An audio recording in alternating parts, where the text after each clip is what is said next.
I pushed open the oak door of Thorne's bookshop. The moment the wind chimes tinkled, Elias stood before a bookshelf, his fingertips brushing the cover of a leather-bound collection of Keats poems. Strands of his flaxen curls, dampened by the rain seeping through the window, glowed softly under the warm yellow light. His profile had clean lines, with a gentle arc formed by his jawline in the play of light and shadow. Even the way he flipped through the pages carried a poised rhythm.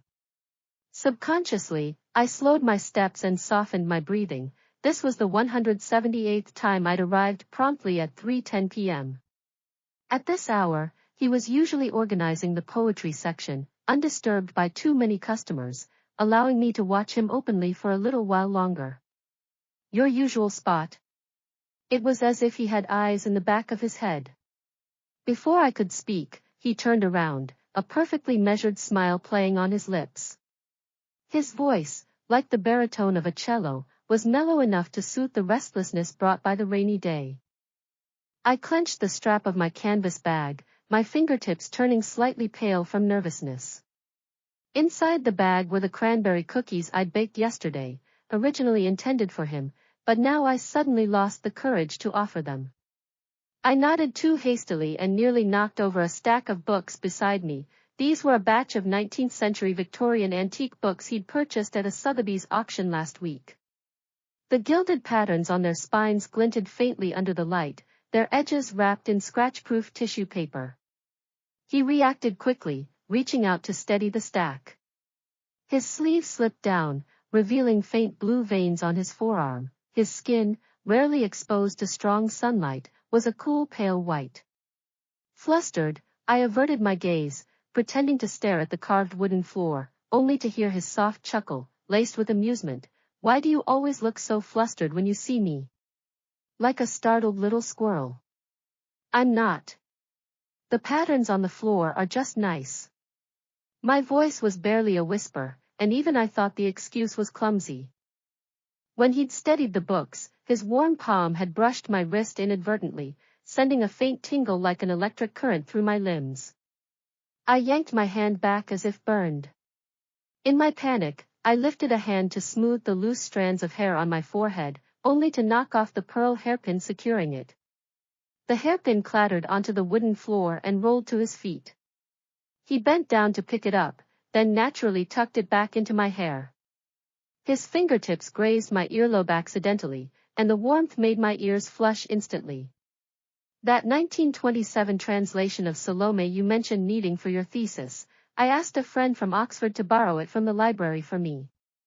He seemed oblivious to my embarrassment. Straightening up, he gestured toward the bookshelf behind the counter. I've already set it aside for you in the reservation area. I looked up in surprise, my eyes shining with delight I couldn't conceal. I'd spent a whole month searching for that out-of-print translation in London's libraries and second-hand bookstores, mentioning it to him only in passing during a casual chat, and I'd almost forgotten about it myself. He merely shrugged, his tone casual. A friend happened to be going that way and picked it up for me on the side. But I clearly noticed the dark blue ink stain on his fingertip, the same ink he used for writing bookmarks. Besides, the train from Oxford to London took 2 hours. How could that be, on the side? My usual spot was the armchair by the window, draped with a dark green Scottish tartan blanket. On the armrest lay the woolen cushion I'd left here last time. He'd actually kept it for me. Looking up, I could see Elias behind the counter. Today he wore a cream flannel shirt, with 2 buttons undone at the collar, revealing his delicate collarbone. 3 years ago, when I was pursuing a master's degree in comparative literature at the University of London, I'd stumbled into this bookstore tucked away in an alley to avoid a phone call from my supervisor pressuring me about my thesis. Since then, it had become my secret sanctuary for escaping academic stress. Elias was 5 years older than me, having inherited the bookstore from his grandfather, I'd heard. He always wore neatly pressed shirts, and carried a scent of cedar mixed with old ink, the distinctive aroma of a well-loved study. In the loose-leaf notebook I used for notes, I'd secretly sketched countless profiles of him, organizing books, bending over to write bookmarks, feeding the stray cat outside the shop door. Every page held unspoken thoughts. He was the bookstore owner, and I was just an ordinary customer. This tentative affection was too fragile to share, even with the wind, afraid it would scatter at the slightest breath. I brought this for you today. He approached carrying a white ceramic mug, its rim dusted with fine cinnamon, my favorite low-sugar hot cocoa. He knew I was worried about gaining weight, so he never added too much cream. The warmth of the ceramic seeped through my fingertips, sending a gentle tremor to my heart. When I looked up, our eyes met. His light gray irises were like the River Thames on a foggy morning, veiling emotions I couldn't quite decipher. A fleck of unwiped rain still glistened on his eyelashes. Yorkshire handmade chocolates, perfect with hot cocoa. He set an iron box printed with scenes of the Yorkshire moors beside me, his fingertip brushing the mug lightly as if checking its temperature. It arrived from Yorkshire just yesterday. I kept a box especially for you. My heart thudded wildly in my chest, nearly bursting through my ribs. My fingertips unconsciously dug into the mug's pattern. But the next second, the wind chimes at the door tinkled again. A customer in an elegant camel wool coat stepped in, her makeup flawless, holding a bouquet of fresh eustomas. Elias turned immediately, his face breaking into the same warm smile as he hurried forward. Good afternoon. Are you looking for a specific type of book? My joy cooled instantly, as if doused with cold water, even the hot cocoa felt less warming. The woman shook the eustomas in her hand with a smile. I heard you've got a new collection of gardening poetry. My husband is quite fond of the genre. Elias nodded, stepping aside to gesture her forward, his voice gentle. They're in the nature literature section on the second floor. I'll show you up. As he walked ahead, he subconsciously slowed his pace to match hers, and even thoughtfully reminded her to watch the chandelier above when passing under the tall bookshelves. I bowed my head, prodding the marshmallow in my hot cocoa as it melted into a blurry white mass. Even the sweet cinnamon taste turned bitter. 3 months ago, I'd casually complained that London's chocolates were too sweet, like chewing saccharin, and he'd remembered. Last time I mentioned liking Keats, he lent me his grandfather's precious collection. But he also remembered that the elderly regular lady preferred Agatha Christie's detective novels, setting aside every new translation for her. He gave discounts to students who couldn't afford textbooks, saying, knowledge shouldn't be restricted by price. His kindness was universal, like London sunlight, falling equally on everyone. What made me think I was special? Maybe he was this thoughtful to all his regulars, and I just misread his intentions. Thank you, I mumbled, tucking the chocolate box into the bottom of my canvas bag, along with the unoffered cranberry cookies, too afraid to glance toward him and the customer. The rain intensified, heavy drops pattering against the glass window, leaving winding streaks that blurred the outline of the red double-decker bus across the street. When Elias came downstairs with the customer, he held a hardcover copy of The Gardener in his hand. After paying, the woman patted his arm with a smile. Do let me know when you get new stock. My children love coming here too. He nodded in agreement, and only turned to look at me after seeing her off. His smile had faded a little, with a hint of imperceptible awkwardness. After a moment's hesitation, he still approached, pulling a copy of The Nightingale and the Rose from the shelf behind him. Its cover, adorned with gilded rose patterns, looked distinctly vintage. For your comparative thesis on Keats and Wilde, this 1930 translation has comprehensive annotations, cited by many scholars. His fingertips traced the spine gently, as if touching something precious. It's a collection my grandfather acquired when he was young. You can borrow it for reference. I reached out to take the book, my fingers brushing the gilded title. Suddenly, I noticed the calluses on his palm, rougher than I'd imagined, formed from years of turning pages and holding quill pens. Your hand. I started to mention the ink stain still on his tiger's mouth, like a tiny mole. But he quickly withdrew his hand, shoving it into the pocket of his khaki trousers, the tips of his ears turning pink as he mumbled, old habit, I always get ink on myself when writing bookmarks. I opened the book to the title page, where his handwriting met my eyes. Keats' line, "Beauty is truth, truth beauty," in blue ink, fluid and graceful. Beside it was a tiny sketch of a rose, identical to the bookstore's emblem on his umbrella. The ink carried a faint fragrance, lavender-scented ink, which I'd mentioned to him before. I'd said the ink in the library was too pungent, but this scent was calming. He'd even remembered such a trivial detail. I stole a glance at him. He was pretending to organize a stack of books nearby, but his gaze kept flicking to me from the corner of his eye. When our eyes met, he jolted away like a startled deer, knocking over a collection of Byron's poems in his fluster. The thud broke the bookstore's silence. He laughed awkwardly and bent to pick it up, his ears burning red as if they might bleed. This fluster sent a ripple through my heart, like a pebble dropped into a still lake. But then I recalled his gentle attentiveness to the female customer, the smile he wore for every patron, and that faint stir of hope was quickly suppressed. Secret love is like walking in London's rain. Even with an umbrella, you still end up soaked, unable to tell if the moisture on your face is rain or tears, let alone when the downpour will finally stop. At 5 o'clock in the evening, I closed my book and prepared to leave.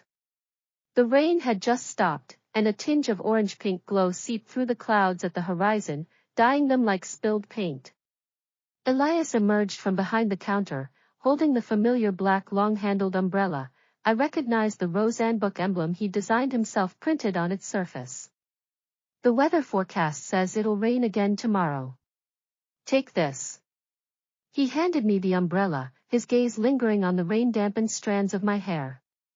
His fingertips hovered in mid-air, as if wanting to brush them away, but finally pulled back, clearing his throat softly.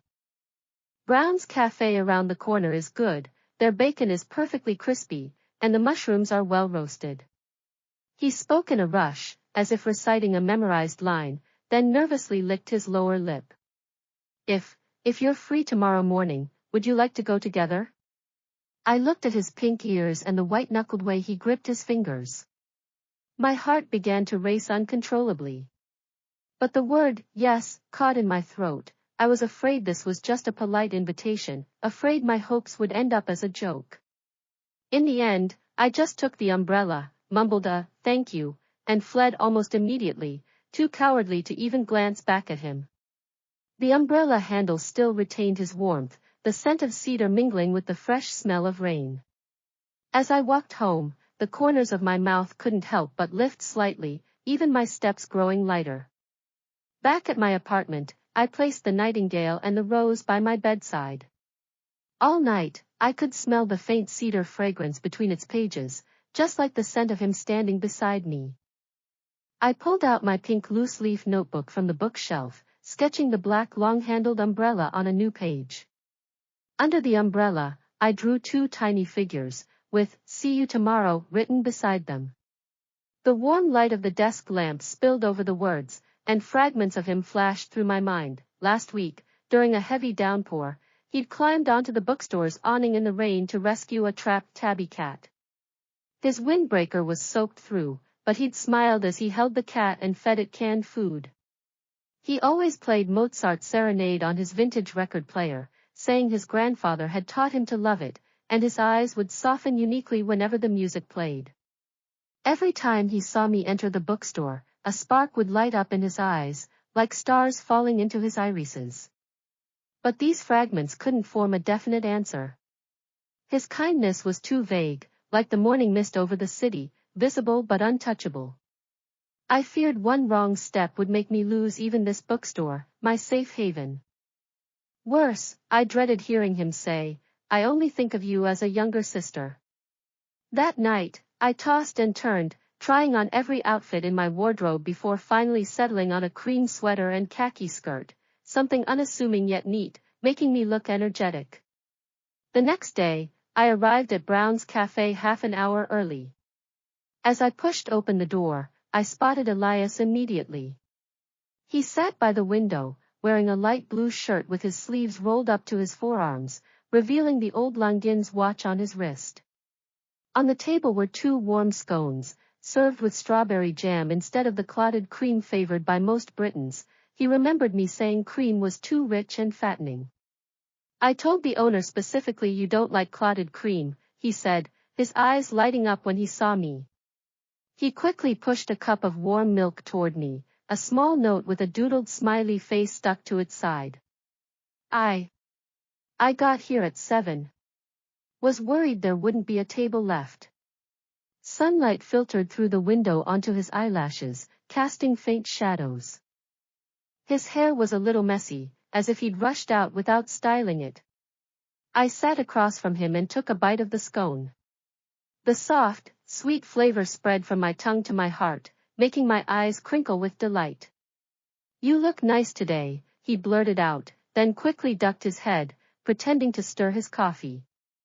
The tips of his ears were bright red, as if they might bleed. My heart skipped a beat. I was about to say, you look nice too, when he suddenly mentioned, I helped the florist next door move flower pots last week.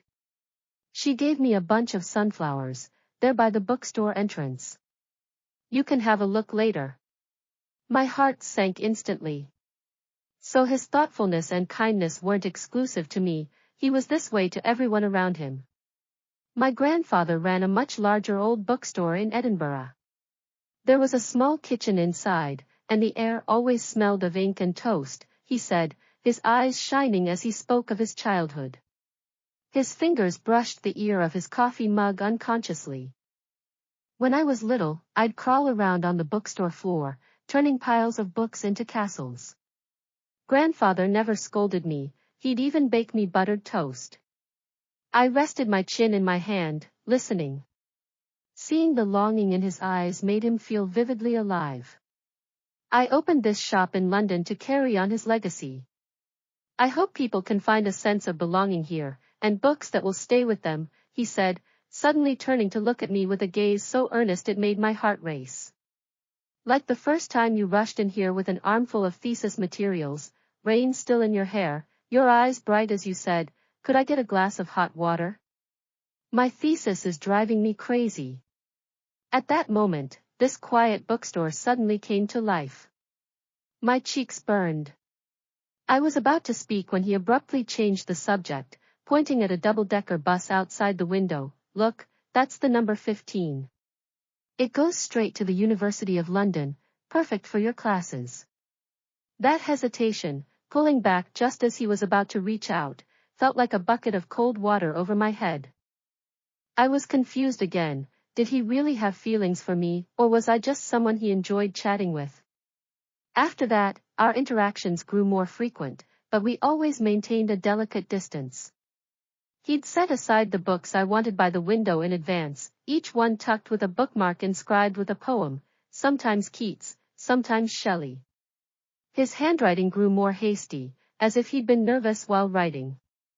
Every morning, I'd bring him homemade treats, cranberry cookies, lemon muffins, chocolate brownies.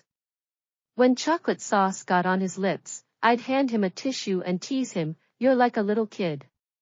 After closing up, we'd walk along Charing Cross Road together.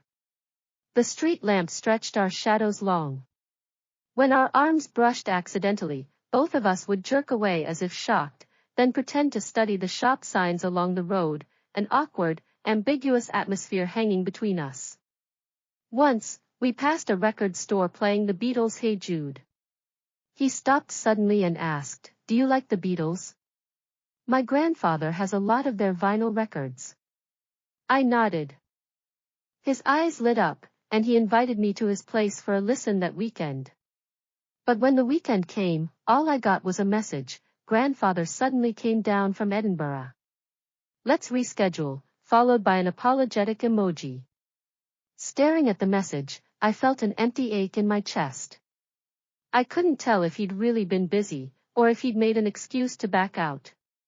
This distance, so close yet so far, was like looking through frosted glass. I could see his kindness, but couldn't grasp his true feelings. The uncertainty tugged at my heart, sharp and painful. London turned cold in October, the wind cutting like a knife. Rushing to meet my thesis deadline, I stayed at the bookstore until 10 o'clock at night. When we locked up, a cold rain suddenly poured down, heavy drops mixed with howling winds that knocked over the trash cans by the road. Elias glanced at the downpour outside. Before I could speak, he unfastened the dark gray woolen scarf around his neck and wrapped it around mine. The soft wool was warm, wrapping around me instantly. His familiar cedar scent surrounded me, steadying my breath. "Don't catch a cold, you haven't finished your thesis yet," he said, adjusting the scarf around my neck. His fingertip brushed my chin accidentally. He pulled back as if burned, his ears turning pink and translucent. "My place is just 2 blocks away.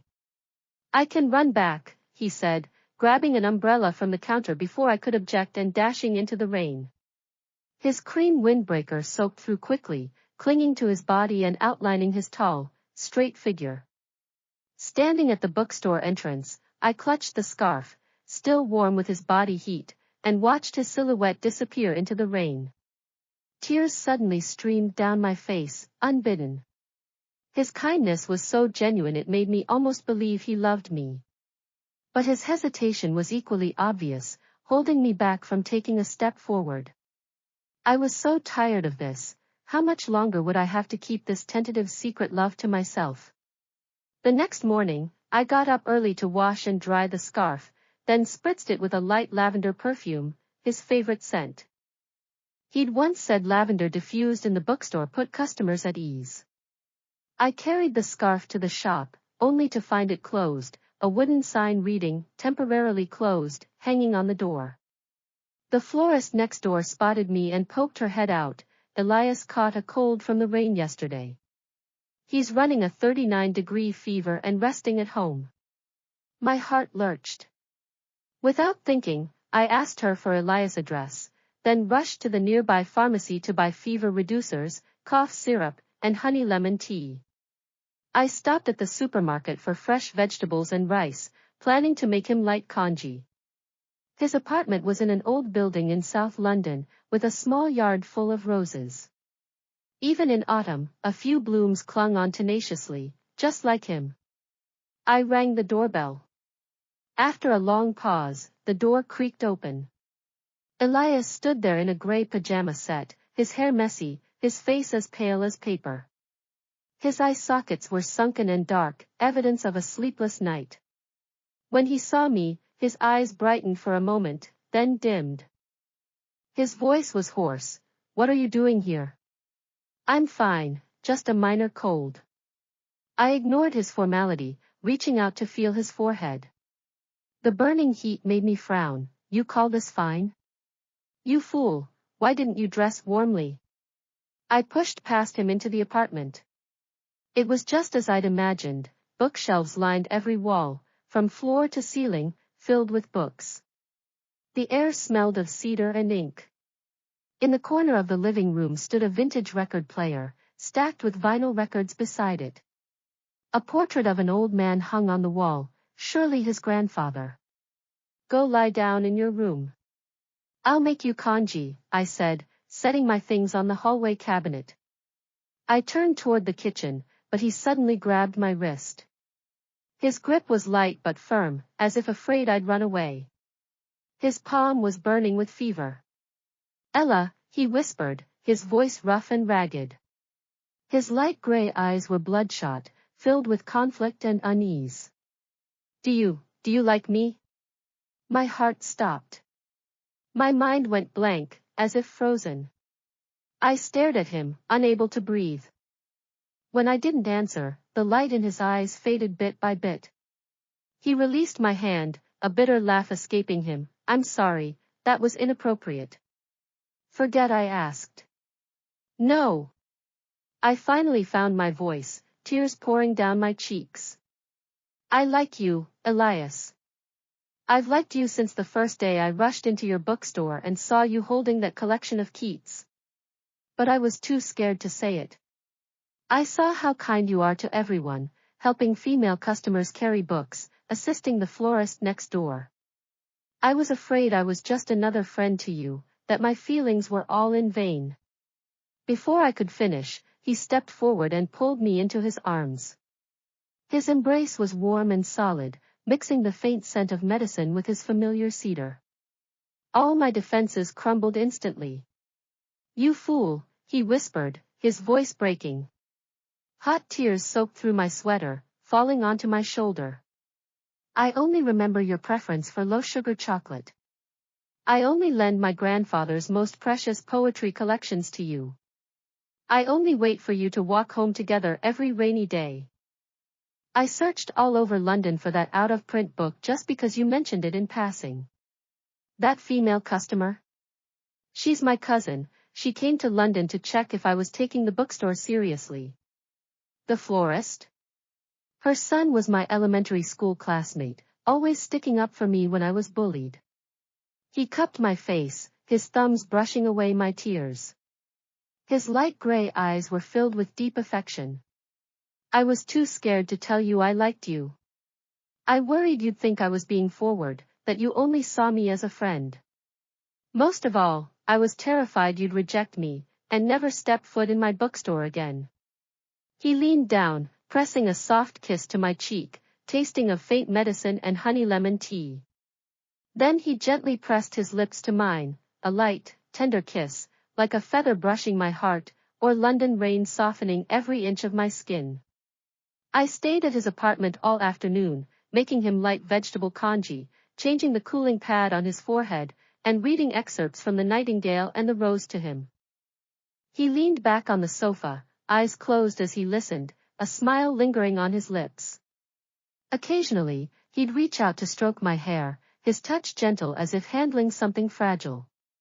By evening, his fever had subsided a little. He insisted on walking me home. Under the street lamp outside my apartment, he hesitated for a long time, his hands fisting nervously at his sides, as if making a momentous decision.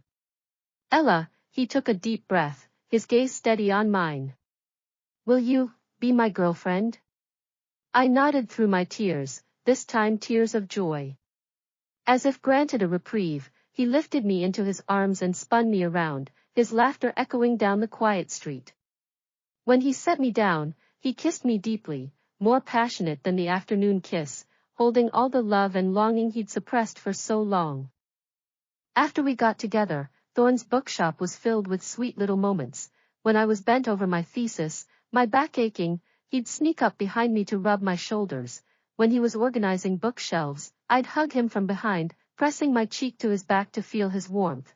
When he wrote bookmarks, I'd stand beside him handing him ink, deliberately dabbing a little on his fingertips. After closing up, we'd share an umbrella.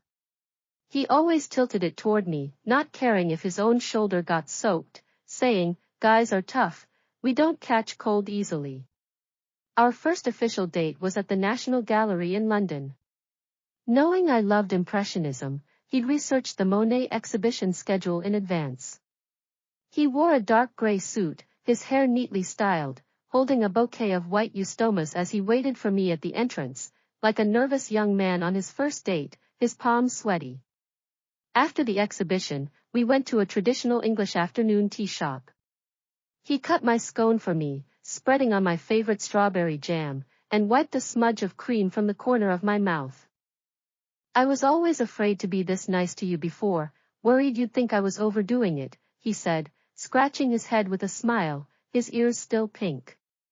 "Now I can finally dote on you openly." I held his hand.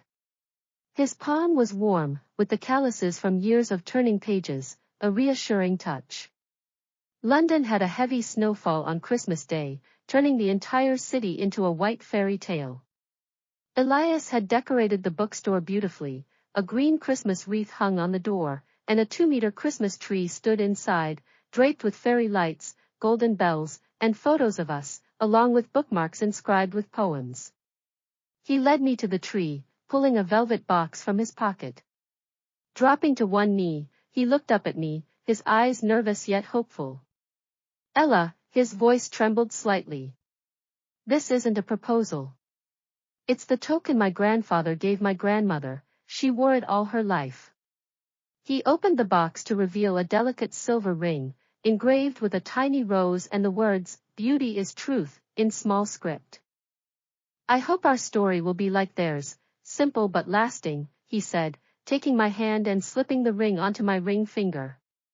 It fit perfectly, as if made just for me.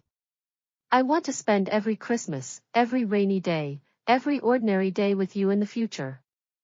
I threw my arms around his neck, clinging to him tightly. Tears soaked his Christmas sweater. The wind chimes tinkled softly. Snowflakes fell on the bookstore window, melting into tiny droplets. The warm light inside gilded our figures, warm enough to melt the winter cold. For New Year's, Elias took me to Edinburgh to meet his grandfather. The old man had white hair and a kind, witty smile. He held my hand, telling me the story of how he and his wife had met in the old bookstore. She'd been a Keats lover too. He took us to his old shop, which indeed had a small kitchen with the original toast oven still there. Elias has always been shy, the grandfather whispered to me. He never dares to admit when he likes someone. He told me about you last year, said there was a girl in London with bright, star-like eyes who'd brought his bookstore back to life. I turned to look at Elias.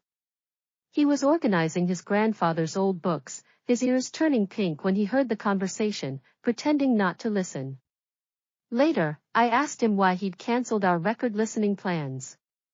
Scratching his head sheepishly, he said, "Grandfather suddenly came to London that day. I was afraid he'd let slip how I felt about you, so I made an excuse at the last minute." He added that he'd practiced writing those poem bookmarks countless times before daring to tuck them into my books. Sometimes he'd get so nervous he'd spill ink on the pages. I laughed and pinched his waist, my heart overflowing with sweetness. Those moments of hesitation that had kept me up at night? They'd been his own quiet caution. That kindness I'd feared was shared with everyone. It had always been mine alone. Those coincidental encounters? They'd been his careful, deliberate ways of drawing near. Now, I still arrive at Thorne's bookshop promptly at 3:10 every afternoon. But instead of hiding in the corner to watch him secretly, I walk right up to his side, helping him organize shelves and greet customers. He tucks my hand into his coat pocket to keep it warm. When I get absorbed in a book, he gently drapes his jacket over my shoulders. When I look up, he greets me with a smile as bright as the sun. London's rain still falls often. The red bricks of Charing Cross Road still glow with a warm luster. The wind chimes at Thorne's bookshop still tinkle when the door opens. But everything feels different now, because I have him by my side. Someone who remembers all my little preferences, saves all his kindness just for me, and waits for me in the rain to walk toward the future together. Once, as we shared an umbrella walking along Charing Cross Road in the rain, I leaned on his shoulder, listening to the patter of rain on the fabric. "Do you think our story is like a romantic novel?" I asked. He bent down to kiss my forehead, smiling. "No. Novels end, but our story is just beginning." I looked up at him. My reflection filled his light gray eyes, like the London fog finally lifting to reveal the sun hidden behind the clouds. The sweetest ending to a secret love isn't just one person's careful longing. It's finding that the person you adore has been waiting for you in the rain too, waiting to turn that long, quiet secret into a lifetime of sweetness.